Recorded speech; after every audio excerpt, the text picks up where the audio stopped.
just your thoughts on Barbashev, and at face value, he seems the age group you want to keep, but was it just a case where you weren't going to be able to sign him? Yeah, we had talked about an extension, and he felt that it was a proper time for him to explore the market, and I certainly understand that. And so we were able to get a player that we liked in his draft year a couple of years ago, a player that obviously we've monitored, and Dean fits into that age group. As I said, when you're going into a situation like ours, you're looking for recently drafted players or NHL players that are young, recently drafted players or picks, sort of in that order. We've been able to get picks. We've been able to get a recently drafted player, a player that's a good player in the Quebec Major Junior Hockey League now, and Dean checks a lot of boxes of skating, character, tenacity, and he's going to turn pro next year. So we believe that's a good ad for us, for a player that was going to test the market. Was there a lot of interest in Barbie, would you say? Yeah, there was. Probably of all the players that we've talked about right now, he had the most interest, not the greatest return, but the most interest because of his salary situation. Was that talk about could you get a first rounder for him, and essentially you did because you get a player.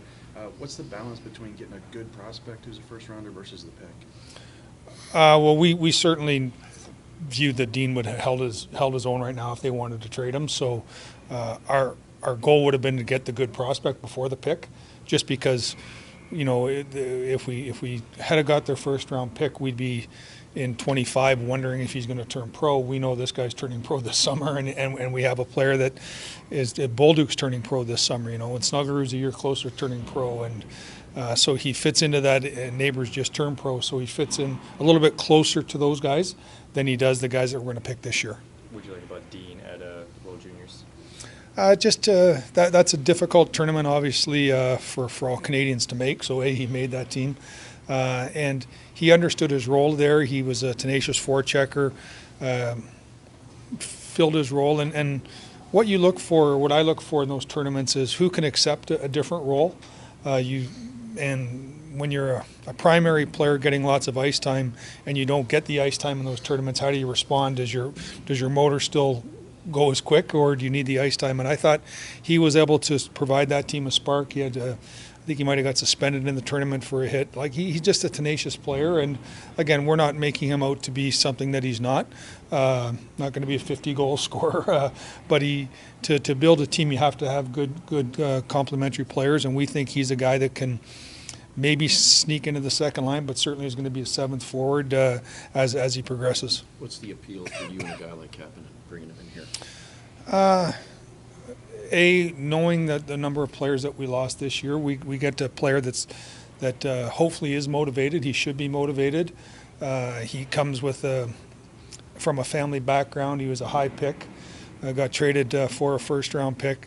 And for whatever reason, he didn't get the footing recently in Pittsburgh, and I'm sure there's enough responsibility for everyone involved to share in his view and in Pittsburgh's view. So we just felt that getting a player in here at his age that has a lot to prove, under contract next year for us, so we don't have to go searching the market this year as we retool, and we have a player that we know the cost. We get a good look at him. He gets a chance to play in a situation, get more ice time, and prove what he is as a player. And if it works out, we have a chance to sign him a year from now. It's still a young age, and if it doesn't work out, then he moves on to free agency. So there's I don't see a lot of risk in it, and we hope a lot of upside for him and for us. Speaking of proving himself, he's top 6 on a depleted lineup today. On a full roster coming camp, can he be a top 6 guy, or what do you see? Again, depending on what we do, like if you look at our group right now, we have five top 6, if you would say that. If you go with Saad and Thomas and Kyrou and Shen and Buchnevich, so he's sliding in there now.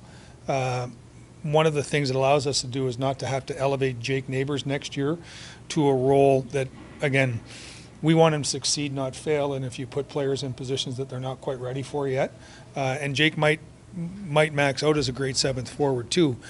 So we want to just surround guys and give them opportunity to grow. So as of today, he could, if he has to earn it, obviously, but he has an opportunity to play with good players to see where his game's at. How do you square Kapanen's production with his cap hit?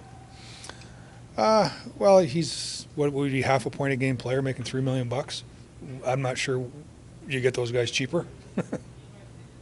That would be so. He's got to perform obviously, but he's going to get the opportunity to.